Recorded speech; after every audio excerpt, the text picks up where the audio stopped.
former senator from Pennsylvania, candidate for the presidency, and he joins us now. Senator, how are you? I'm doing great. Good morning, Laura. It's great to have you on. And Wall Street financier line of attack, what did you mean by that?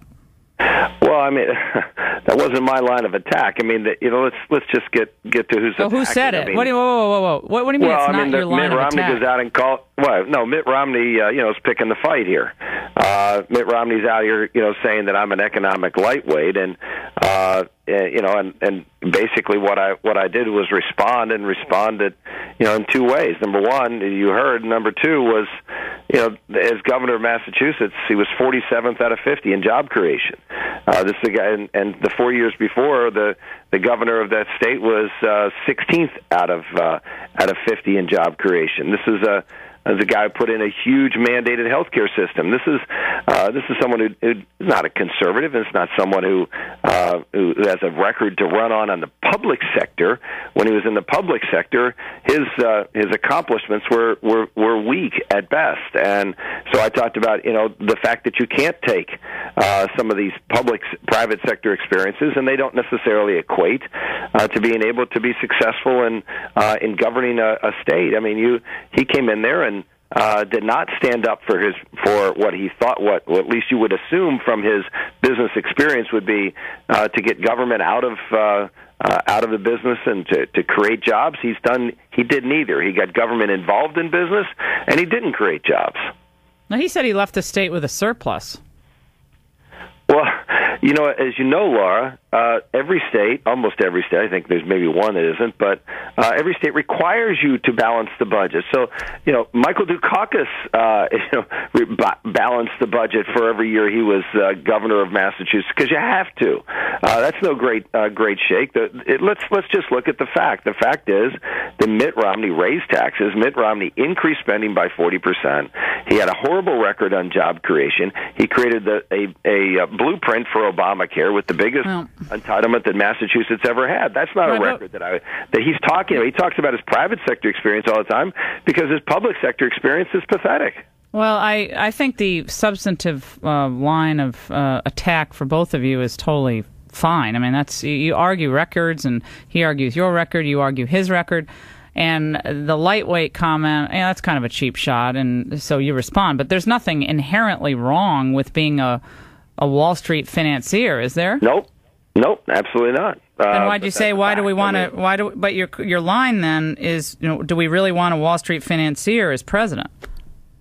Well, yeah, the line is, do we really want someone whose experience, at least he's saying he's bringing to the White House, is someone from Wall Street, and we've seen that the folks that were brought into the to the public arena last time around under the Bush administration that were from Wall Street ended up giving us the Wall Street bailouts, which, as you know, Mitt Romney supported another government intrusion into the marketplace. And I think what we're looking at here is, the fact that someone has business experience doesn't mean that you're a conservative. Doesn't mean that you're someone who believes in limited government. And obviously, in the case of the Wall Street bailouts and in the case of ObamaCare, it's someone who doesn't believe in limited government and allowing the marketplace to work. Well, I think that, as any conservative out there would probably agree that being a businessman isn't ipso facto a badge of conservative honor. It means that you were good at business and you could believe in a lot of things as a business owner. And I would imagine that Rick Santorum, if Wall Street was in the offing in the way of campaign donations, you wouldn't shy away from taking Wall Street campaign donations, would you? I'll take support from wherever I can get. That's what I thought. I don't blame you. I'm not picking and choosing at this point, Laura. I mean, if folks want to support me, I certainly would appreciate their help. No, you wouldn't take it from anywhere, but I mean, I think Wall Street obviously, there's certain folks you don't take within it from, the bounds. But yeah, I mean, these are law-abiding citizens who work in our economy, no matter where they work. I certainly would appreciate their support. Rick, this is what Mitt Romney said yesterday, and this was at a town hall in Illinois, and this is just part of what he said about the economy. Let's listen. I believe the economy is coming back, by the way. We'll see what happens. It's had ups and downs. I think it's finally coming back. And he went on to say, look, the recession was deep and it required real systemic change and bold moves on the part of the Obama administration, and they slowed the recovery and hurt the recovery. So he's not saying, Obama deserves a lot of credit. But what about that line of attack against Obama? The economy is getting better, but... Well, this is why I said, yesterday that, my line of attack in this campaign is not focused just on the economy or not focused on unemployment rates. It's focused on something that's more fundamental, that no matter what the unemployment rate is or no matter where the economy is, this issue is still the biggest issue in the campaign, and that is freedom. I mean, we have a president that is, had an opportunity to expand the reach of government, particularly as you hear me talk about all the time, ObamaCare, which is, robbing Americans of freedom, imposing government heavy hand on every single American, and also creating a link into dependency that every American now will have to look to the federal government for their life and for their health.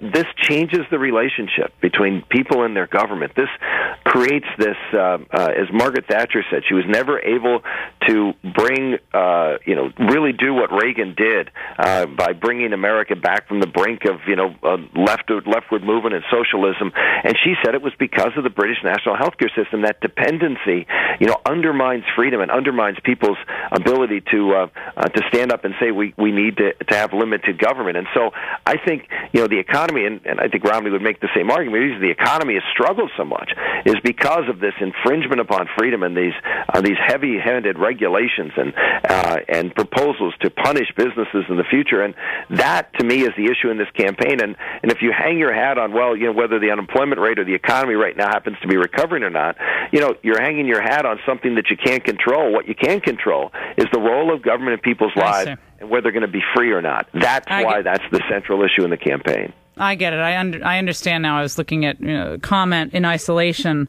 And again, I don't mean to take the Romney comment out of in isolation, because he had a much broader statement about how to proceed in the economy. But your point about I don't care about unemployment, it's not that you don't care about unemployment. You care about unemployment, but just not solely focusing on one number. It's a question of long-term stability for our country. I said I didn't care about the unemployment rate because in the sense it didn't matter in the campaign that I'm running, because it's about what causes the unemployment rate to go up or down is what I'm focused on. The unemployment rate is a symptom. It's not the cause. Last night at a big fundraiser in Tribeca in Manhattan. I know you've had tons of Manhattan fundraisers, Rick. You've raised a lot of money in the Manhattan crowds. We're waiting for our first yet. Yeah, well, Robert De Niro apparently will not be hosting one for you, because this is what he said last night. Of course, actor Robert De Niro hosting the First Lady and a number of Democrats. He said, Callista Gingrich, Karen Santorum, and Romney. Now, do you really think our country is ready for a white First Lady? And someone in the crowd shouted no, as De Niro quickly added, too soon, right? What's your reaction to that? That's just, that's someone from Hollywood or someone from, the entertainment industry just, spouting off as they do. It's sad, but I'm not. I'm not going to bite on that one. I just think that's just sad. It's the idea of looking at politics through the eyes of race is just is something that we should be over. I mean, that's just over. I don't know where he thinks he's coming from. I know it's hard for an Italian to criticize an Italian here, but I mean, it's De Niro, white First Lady. What? Yeah, now there's reverse discrimination. If you're white, you can't run, I guess. It's the politics, it's like I said, it's the politics of race, and I think we're past that. At least I thought we were past that, but I guess we're not. Now, I was reading my friends over at Politico today, and this drives me bananas. Okay, there's a piece that is titled, basically, I think it says Santorum quiet on the economy. Okay. Quiet on the saying all you are apparently doing is talking about contraception. When what I see, and I see pretty much everything, what I see is every time you go on an interview, you're asked about contraception or the war on women, which is a narrative created by the left and perpetuated by the media and now echoed in a Politico piece, because apparently you don't care about anything except contraception in the eyes of these people. I don't believe they believe it, but how do you as a candidate cut through that? Well, you're right. I mean, what I do is what I did, on yesterday in the interviews that I did, where again they bring it up. I just said, you guys, you do exactly what you said. I mean, you ask the question about contraception, and then the next question is, why do you talk so much about contraception? I mean, you can look at any one of my speeches that I've given, and I've given thousands in this campaign. Not once did I ever talk about contraception. The only thing I've ever talked about, and I talk about it occasionally with respect to Obamacare, is the imposition of religious liberty of the HHS regs. But this is the media. I know this is a shock. They don't report what's going on. They report what they want to talk about, and a narrative that they believe is a narrative that they want to make the candidate into, not what the candidate's talking about. It is what it is. What's that? It is what it is. I mean, there's no point. I shouldn't even ask you about it because it's so ridiculous. It's just a waste of our time. It is what it is. We all see through it, and you just have to keep your head down and keep going. Well, we do, and we had yesterday. We had a great crowd. I gave I think a pretty fun speech in Dixon, Illinois. Yesterday, I was standing in front of the Reagan statue, and we had 2,000 people in the streets, and it was just a fabulous event. And not a single report from it. I mean, it was we talked about Reagan and the I thought the analogy between what Reagan did in 1976 and 1980 and running against the establishment and trying to get a conservative elected against what the establishment believed we needed, which was Jerry Ford, which didn't turn out so well. And of course, when Reagan did win the nomination, everyone said we were doomed. We can't elect a conservative. That's to me, that's a narrative that's an important narrative to talk about. The media is not interested in that. They want to know whether you're talking about contraception today. And this is the silliness that you have to put up with on a national campaign or any campaign when a media, which is a hard left media, not willing to go out there and talk about what you're talking about. Yeah, I mean, give each side the chance to make their points on energy and economy and at least taxes report the narrative. I mean, I understand you want to take your shots, but at least accurately report what the campaign's about, not what you're trying to make it about. Rick, what do you think is going to happen tonight? I know you're looking for kind of a surprise win. A lot of polls show you down. Some show you down by double digits. What do you think here? I don't know. I mean, if you'd asked me that a week ago when Alabama and Mississippi, not a poll there showed me, in fact, Mississippi not even close. So I don't. I look at the crowds, and we had 2,000 people in Dixon. We had about a little over 1,500 at two of the three other locations. The fourth location, they could only fit about 300 people in. We had some people out in the streets. So I felt great. I felt like there's a lot of energy and enthusiasm, and we'll wait and see. But we had yesterday a whole bunch of Gingrich delegates in the downstate below I-80, flipping our direction and say that they're going to support us now. So I'm encouraged that maybe the conservatives are beginning to consolidate, and that would be a good thing for us.